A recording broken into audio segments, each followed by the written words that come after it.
अक्टूबर को कांशीराम की पुण्यतिथि पर होने वाली बीएसपी की रैली की शक्ति प्रदर्शन को तैयार मायावती भरेंगी हुंकार। साथ ही बात करेंगे वाल्मीकि जयंती पर सरकारी छुट्टी के ऐलान की, जिसे बीजेपी चुनाव से जोड़कर देख रही है।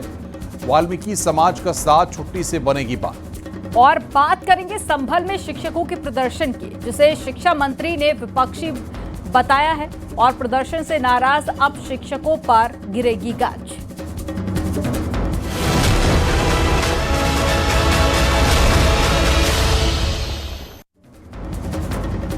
बरेली में 26 सितंबर को हुए बवाल के बाद में प्रशासन लगातार एक्शन मोड में है। आईएमसी प्रमुख मौलाना तौकीर रजा के करीबियों पर शिकंजा लगातार कसता जा रहा है। शनिवार को बीडीए ने नफीस खान का बारात घर बुलडोजर से ध्वस्त कर दिया और अब दूसरे दिन भी नफीस के घर बुलडोजर एक्शन देखने को मिला है।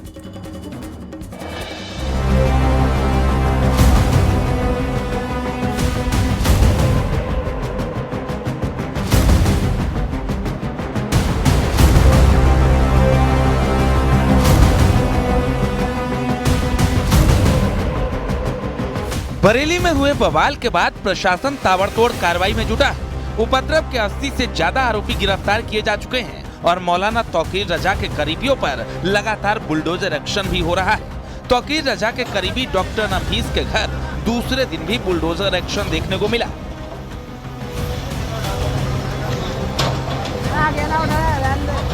बरेली में जिस तरीके से अवैध तरीके से संपत्तियों को जुटा करके जो आईएमसी के नेताओं ने या फिर मौलाना तौकीर रजा के करीबियों ने जो संपत्ति को जुटाया था, उसको आज तहस नहस किया जा रहा है। उस साम्राज्य को तहस नहस किया जा रहा है। बड़ी तादाद में यहाँ पर पुलिस फोर्स तैनात है। बरेली विकास प्राधिकरण के अधिकारी भी यहाँ पर है। उनसे हम समझ लेते हैं कि आज दूसरे दिन भी लगातार कार्रवाई जारी है। सर, दूसरे दिन भी कार्रवाई जारी है और ऐसी कितनी संपत्तियाँ चिन्हित की गई हैं जिन पर आगे अभी क्या कार्रवाई किया जाना बाकी है? चिन्हित की जा रही हैं सभी संपत्तियाँ और उन पर सभी पर कार्रवाई की जाएगी। इसमें क्या कुछ ऐसा निकल करके आया था सामने जो इसने उसका पालन नहीं किया आपके आदेशों का, और जो आज इस पर बुलडोजर कार्रवाई करनी पड़ी है आपको? देखिए, ये अवैध रूप से बनाया गया था।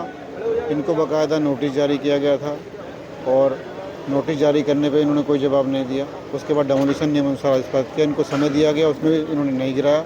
उसके पश्चात ही ये बीडीए द्वारा कार्रवाई की जा रही है। सर, देखा जा रहा है बरेली में बड़ी तादाद में तमाम लोग ऐसे हैं जिन्होंने संपत्तियों अवैध रूप से बीडीए के जो मानक हैं, कायदे कानून है, उनको दरकिनार कर दिया और संपत्तियों को तैयार कर लिया, लेकिन आप लोगों ने उन पर सीलिंग कार्रवाई कर दी है। क्या उन पर भी अभी जल्दी बुलडोजर कार्रवाई होगी?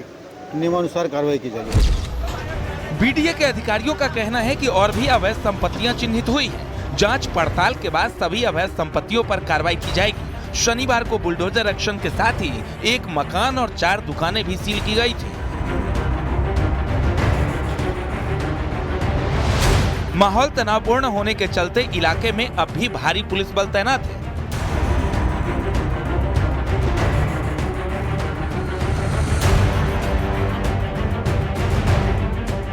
बरेली के विकास प्राधिकरण के अधिकारी हों या फिर पुलिस अधिकारी, उनका साफ तौर पर यही कहना है कि जो लोग भी कानून को हाथ में लेंगे या फिर अवैध तरीके से संपत्ति जुटाएंगे, उनका भी हश्र इसी तरीके का होगा। फिलहाल बरेली विकास प्राधिकरण के अधिकारियों ने जो संपत्तियां चिन्हित की हैं, उनका साफ तौर पर कहना यही है कि उन संपत्तियों पर भी बहुत जल्दी ही बुलडोजर की कार्रवाई जो है कानूनी तौर पर की जाएगी। मैं रामविलास सक्सेना, न्यूज़ 18 बरेली। बरेली में बवाल के बाद उपद्रवियों पर लगातार एक्शन हो रहा है। 80 से ज्यादा गिरफ्तारी हो चुकी हैं और तौकीर रजा के करीबियों पर बुलडोजर एक्शन भी हो रहा है। लेकिन प्रशासन की इस कार्रवाई से विपक्ष को दर्द हो रहा है। कांग्रेस और समाजवादी पार्टी के नेता इसका विरोध कर रहे हैं। सपा सांसद ने तो यहां तक कह दिया कि उपद्रवी कोई पाकिस्तानी नहीं है।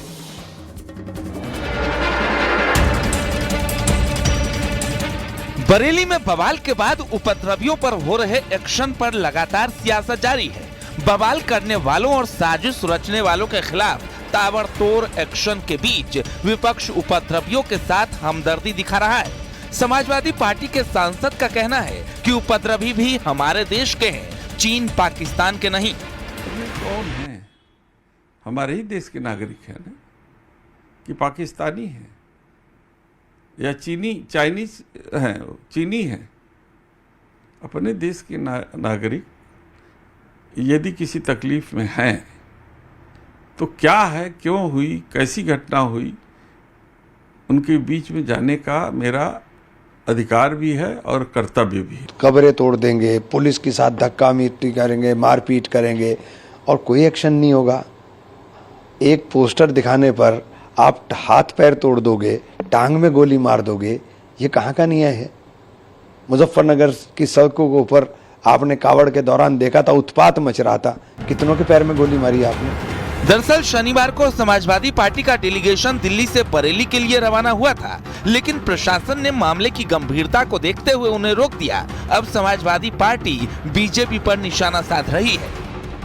समाजवादी पार्टी आज के समय पे पिछड़े, दलित और अल्पसंख्यक सभी की आवाज उठाने का काम कर रही है। हम अपने मुद्दे से भ्रमित नहीं होने वाले हैं। भारतीय जनता पार्टी चाहती है किसी भी तरीके से ये मुद्दा फिर से हिंदू मुसलमान बन जाए, ये चुनाव हिंदू मुसलमान हो जाए, लेकिन हम लोग लगातार विकास और जो जिस तरीके से अनदेखी की जा रही सरकार के द्वारा उसको उठाने का हम लोग काम कर रहे हैं। 26 सितंबर के दिन बरेली में हुए बवाल के बाद सपा नेता सुमैया राणा की मुश्किलें भी बढ़ गई हैं। दरअसल उन्होंने कहा था कि आई लव मोहम्मद का पोस्टर लेकर पूरा सैलाब आएगा, इसके लिए पुलिस चाहे तो अपनी बंदूकों के साथ तैयार रह सकती है, जिसके बाद पुलिस ने 28 सितंबर को सुमैया पर एफआईआर दर्ज करवा दी। मैंने तो हंसकर गोली खाने की बात की थी, किसी को मारने की बात नहीं की थी। गोली मारो वालों, बयान वालों को तो मंत्री पद दिया गया जिस सरकार में, और बड़े बड़े उनको तमाम ऐसे ओहदों पर फाइज किया गया। और लेकिन विपक्ष पे रहते हुए अगर हम ये कहते हैं कि हम जुल्म ज्यादती सहने को भी तैयार हैं, उनकी गोली भी खाने को तैयार हैं, उस पर मेरे ऊपर मुकदमा कर दिया जाता है, एक महिला पर। तो इससे ज़्यादा नाकाम और नाकारा तो मुझे लगता है कि सरकार का और कोई कृत्य हो नहीं सकता, और मुझे इस देश की न्यायपालिका पर पूरा भरोसा है। फिलहाल बरेली के बवालियों पर एक्शन चल रहा है, उपद्रवियों को चुन चुन कर पकड़ा जा रहा है, और इसी बीच समाजवादी पार्टी का उपद्रवियों से हमदर्दी पर सवाल उठने लगे हैं।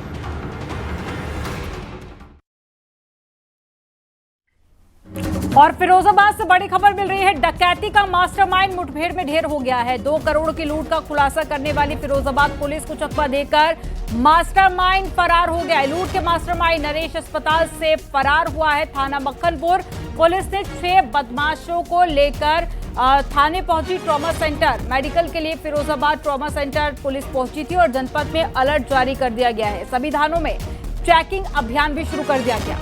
2 करोड़ की लूट का मास्टरमाइंड नरेश उर्फ मोनू पुलिस मुठभेड़ में ढेर हुआ है। चिकित्सकीय परीक्षण के बाद हुआ था फरार। ढूंढने में लगी थी कई टीमें, और ये बड़ी खबर इस वक्त हमारे पास आ रही है फिरोजाबाद से। इस वक्त की बड़ी खबर, ब्रेकिंग न्यूज हम बता रहे हैं आपको। डकैती का मास्टरमाइंड ढेर हुआ है, और बातचीत करने के लिए हमारे संवाददाता देवेंद्र हमारे साथ जुड़े हैं। देवेंद्र, क्या जानकारी निकलकर सामने आ रही है और कब इसका एनकाउंटर हुआ है? जी, ये 30 तारीख का मामला था, जहां पर 2 करोड़ की एक हाईवे पर लूट हो जाती है, जिसके बाद पुलिस ने आनंद बारन में 6 टीमें बनाई और उसके बाद इसका खुलासा किया, जिसमें 1 करोड़ 5 हजार रुपए बरामद भी किए। हालांकि जिस समय इसको डॉक्टरी परीक्षण के लिए ले जाया जा रहा था, उसी समय ये इसका जो मास्टरमाइंड था नरेश, वो मौके से फरार हो गया पुलिस को चकमा देकर। हालांकि पूरे दिन पुलिस इसमें लगी रही और कई टीमें इसमें काम करती रही। अभी थोड़ी देर पहले ही इसको जो है थाना मक्खनपुर के इलाके में इसका मुठभेड़ हुआ है, और जहां पर टीम के साथ जो है इसने फायरिंग की थी। जवाबी कार्रवाई में पुलिस ने फायर किया और उसमें उसकी मौत हुई है, जिसे ट्रामा सेंटर लाया गया है, जहाँ पे उसे मृत घोषित किया गया है। अब उसे मोर्चरी में रखा गया है। हालांकि ये पूरी जो 2 करोड़ की लूट थी, उसका ये मास्टरमाइंड बताया जा रहा है कि यही मास्टरमाइंड था। तो सौरभ दीक्षित पुलिस अधीक्षक ने बताया कि ये ही मास्टरमाइंड था, और इसको पूरे दिन खोजने के बाद में पुलिस को ये मिला और इसको रोकने का प्रयास किया गया, लेकिन इसने पुलिस पर फायरिंग कर दी, जिसकी जवाबी कार्रवाई में इसकी मौत हुई है। 2 करोड़ की लूट का तो ये मास्टरमाइंड बताया जा रहा है, लेकिन इसके अलावा और कौन कौन से मुकदमे इस पर दर्ज थे और कौन कौन इसके साथी थे, क्योंकि कई सारे आरोपियों बदमाशों को पुलिस हिरासत में ले चुकी है। बता दें आपको कि इसके साथ में 6 लोगों को गिरफ्तार किया गया था, और जिसमें 5 लोगों को जेल भेज दिए हैं, जेल चले गए हैं, और एक ये फरार हो गया था, और इसके 3 साथी अभी भी फरार चल रहे हैं, जिसको खोजने में पुलिस की कई टीमें अभी भी लगी हुई हैं। और ये नरेश पर कई मुकदमे हैं, कई मुकदमे पहले से चल रहे हैं, ये दिल्ली से भी और यूपी में भी कई जगह से जेल जा चुका है। ये अलीगढ़ का मूल निवासी बताया जा रहा है। जी देवेंद्र, जिस तरीके से ये पूरी घटना हुई है, क्या ये डॉक्टरी चेकअप के लिए वहां पर आया था, क्या हुआ था, कैसे इसकी फरारी हुई? क्योंकि जाहिर तौर पर जब किसी व्यक्ति को या किसी अपराधी को कहीं लेकर जाया जाता है तो बाकायदा पुलिस की मुस्तैदी वहां पर रहती है। बिल्कुल, जिस तरीके से 6 अपराधियों को ले जाया जा रहा था और ये मास्टरमाइंड था, लेकिन जो जांच में पता चली है, जो बात सामने आ रही है, हालांकि अभी इसकी पुष्टि नहीं हुई है कि इसने पेट दर्द का एक बहाना किया था, जिसको लेकर इसको पुलिस जो है बाथरूम के लिए ले गई थी और वहीं से ये चकमा देकर फरार हुआ है। हालांकि अभी थोड़ी देर में पुलिस अधीक्षक सौरव दीक्षित बाइट में पता चल पाएगा कि आखिर पूरा कारण क्या था और क्या इसमें निकल के आया है। हालांकि अभी कई चीजों में भी पर्दा अभी उठना बाकी है। जी, पुलिस के अधिकारियों की तरफ से कोई स्टेटमेंट अब तक सामने आया है, कुछ पता लग पा रहा है? अभी थोड़ी ही देर में इसकी पीसी होगी और क्योंकि ये मामला काफी बड़ा था तो इसमें खुद पुलिस अधीक्षक इसमें पूरे मामले की मॉनिटर पहले से कर रहे हैं, तो वही इसमें बाइट देंगे। और चूंकि और अधिकारी हैं, क्योंकि कई टीमें इसमें लगी हैं, तो ये सभी टीमों के बारे में वो अभी विस्तृत जानकारी देंगे, तभी पता चल पाएगा। लेकिन ये बहुत बड़ा मामला था, 2 करोड़ रुपए का मामला था, लूट की, हाईवे की लूट थी, जिसमें पुलिस पूरी तरह लगी थी और हर हालत में इसको खोजना था। लेकिन 1 करोड़ रुपए बरामद होने के बाद भी अभी भी जो लगी है पुलिस, और उसके बाद में जो रुपया अभी भी शेष है उस पर भी पुलिस काम कर रही है और 3 जो आरोपी और जो प्रकाश में आए हैं उन पे भी जो है काम हो रहा है। देवेंद्र, पोस्टमार्टम रिपोर्ट को लेकर क्या अपडेट है, कब तक रिपोर्ट आएगी? अभी थोड़ी ही देर पहले ये एनकाउंटर हुआ है, तो अभी उसकी पोस्टमार्टम गृह में रखवा दिया गया है। हालांकि डॉक्टरों का एक जो पैनल है वो पैनल ही इसकी जो है पोस्टमार्टम करेगा, उसके बाद ही इसकी जो है जानकारी आ पाएगी। अच्छा, जो डकैती की घटना सामने आई थी उसमें इसका क्या रोल था, क्या महत्वपूर्ण आरोपी इसे बनाया गया था?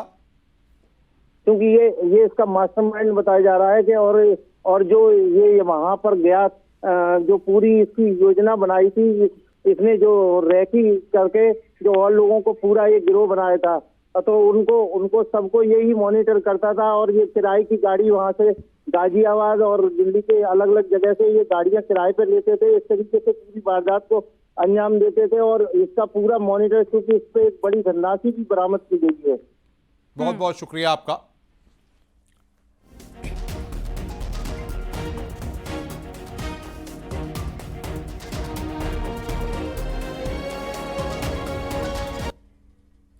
और संभल के गोसुरवरा मस्जिद के अवैध हिस्से को बुलडोजर से जमींदोज कर दिया गया। खास बात तो ये रही कि इस बार प्रशासन का बुलडोजर खुद मस्जिद कमेटी ने बुलाया है। दरअसल मस्जिद के अवैध हिस्से को हटाने के लिए कमेटी ने प्रशासन से 4 दिन का वक्त मांगा था। चौथे दिन जब काम पूरा नहीं हुआ तो कमेटी ने खुद प्रशासन बुलडोजर लाने को कहा, जिसके बाद कार्रवाई पूरी हुई।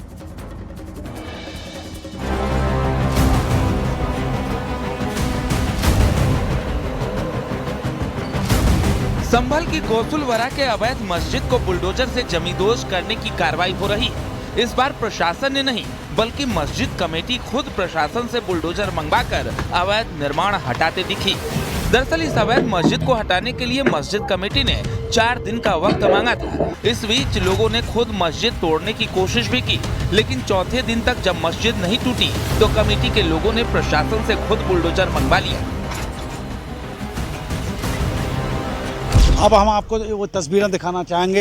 ये गोसुलवरा मस्जिद है, जिसको तालाब की ज़मीन पर अवैध रूप से कभी बना लिया गया था। तहसीलदार कोर्ट ने इस संबंध में पूरी पड़ताल की, इसके बाद मस्जिद को हटाने का आदेश दिया। वहीं आज जिला प्रशासन द्वारा 4 दिन का वक्त दिए जाने के बाद भी आज जो दोपहर तक की तस्वीर थी, वहाँ पर कुछ ईंटें हटी थी, ज़्यादा काम नहीं हुआ था। बाद में मस्जिद कमेटी ने प्रशासन से सहमति लेकर, प्रशासन को जानकारी लेकर यहाँ बुलडोज़र मंगाया है, जहाँ कुछ लोग ऊपर इस मस्जिद को तोड़ते देखे जा सकते हैं। हालांकि स्थानीय लोग हैं, वहीं पर बुलडोज़र यहाँ पर मस्जिद को हटाने के लिए पहुँचा है। दरअसल 2 अक्टूबर को डीएम और एसपी भारी पुलिस बल के साथ गांव पहुंचे थे। उस समय कमेटी ने तोड़फोड़ के लिए 4 दिन का समय मांगा था। हाईकोर्ट में मामला पहुंचने से कार्रवाई रोक दी गई थी, लेकिन याचिका खारिज होने के बाद कमेटी ने खुद ही तोड़फोड़ शुरू की। कार्रवाई के दौरान पुलिस बल भी मौके पर मौजूद रहा। यहाँ पर शांति व्यवस्था के लिए आते हैं कि जिससे गांव में कोई अशांति पैदा हो। बाकी कार्रवाई अपनी पूर्ण करा रहे हैं। पूरा सहयोग कमेटी। प्रशासन ने इसी क्षेत्र में तालाब की 2810 वर्ग मीटर जमीन पर बने अवैध जनता मैरिज हॉल को पहले ही 4 बुलडोजरों से ध्वस्त कर दिया था। अब उसी कार्रवाई की कड़ी में मस्जिद का अवैध निर्माण भी ग्रामीणों की मौजूदगी में हटाया जा रहा है। संभल से सुनील कुमार, न्यूज़ 18।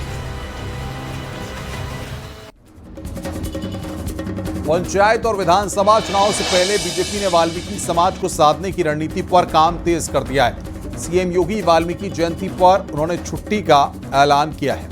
इस ऐलान को आगामी चुनावों में वाल्मीकि समाज को अपने पाले में करने की कोशिश मानी जा रही है, क्योंकि बीजेपी वाल्मीकि जयंती पर बड़े स्तर पर वाल्मीकि समाज के बीच में बैठकें, सम्मेलन और बस्ती संपर्क अभियान चलाएगी।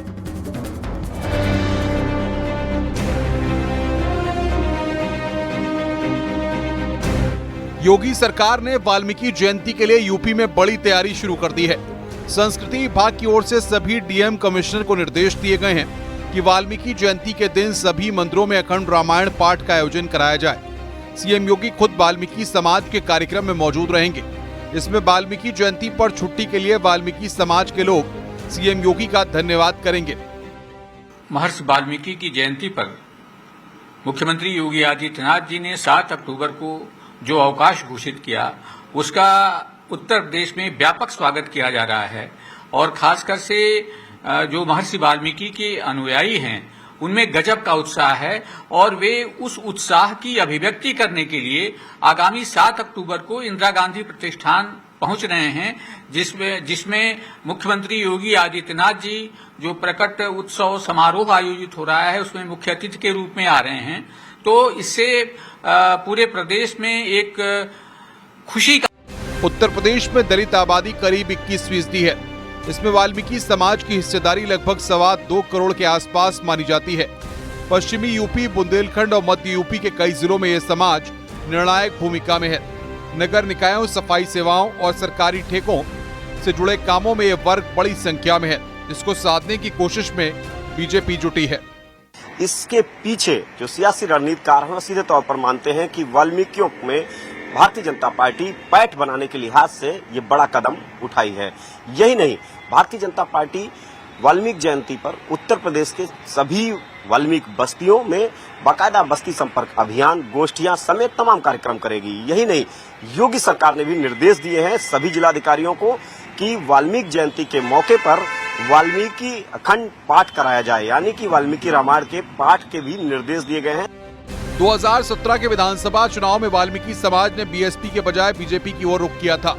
पश्चिमी यूपी की कई सीटों पर बीजेपी को इस समाज का साथ मिला।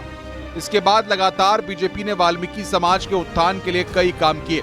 अब सीएम योगी ने उनकी जयंती पर गजेटेड छुट्टी का ऐलान कर दिया है, जो पंचायत चुनाव और आगामी विधानसभा के लिहाज से मास्टर स्ट्रोक माना जा रहा है। यानी कि बात साफ है कि भारतीय जनता पार्टी अब दलितों को और खासकर वाल्मीकियों को साधने की रणनीति पर काम तेज कर रही है। कैमरामैन रवि के साथ संकेत मिश्रा, न्यूज़ 18 लखनऊ। काशीराम की पुण्यतिथि पर बीएसपी लखनऊ में 9 अक्टूबर को महारैली करने जा रही है और माना जा रहा है कि इस रैली के जरिए मायावती शक्ति प्रदर्शन करेंगी। रैली की तैयारी को लेकर पार्टी के तमाम बड़े अधिकारी जुट गए हैं। इस रैली में 5 लाख लोगों को जुटाने की बात कही जा रही है। खास बात यह है कि कई सालों के बाद होने वाली सार्वजनिक रैली में मायावती खुद दिखेंगी।